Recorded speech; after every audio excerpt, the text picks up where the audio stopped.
ह्या ब्लाऊजची मी शिलाई किती घेतली तर बऱ्याच ताईंनी कमेंटमध्ये विचारलं होतं, तर चला आज तीच मी तुम्हाला सांगते. पण अगोदर व्हिडिओला लाईक करा आणि चॅनलवरती तुम्ही नवीन असाल तर सबस्क्राईब पण नक्की करा.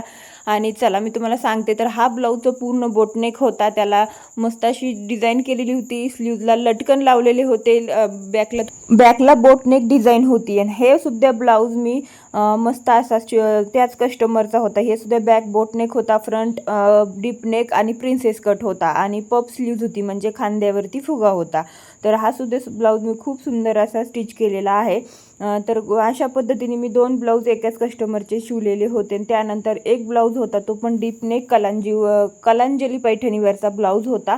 तर त्याला पूर्ण रेडमेड वर्क आलेलं होतं, फक्त हँडला मी म्हणजे भाईला लटकन वगैरे बनवलेले होते, पूर्ण फिनिशिंगमध्ये ब्लाऊज स्टिच केला होता. तर चला मी हे तिन्ही पण ब्लाऊजची शिलाई सांगते. हे अगोदर मी जे डीप नेकचा ब्लाऊज होता ना, तर इथं बघा हे बोट नेकचा ब्लाऊज आहे, ह्याची शिलाई मी घेतलेली आहे 450 रुपये. आणि हे दुसरा ब्लाऊज होता, ह्याची घेतलेली आहे 500 रुपये. आणि डीप नेकच्या ब्लाऊजची हे शेवटचा जो हे ब्लाऊज होता त्याची शिलाई मी घेतलेली आहे 300 रुपये.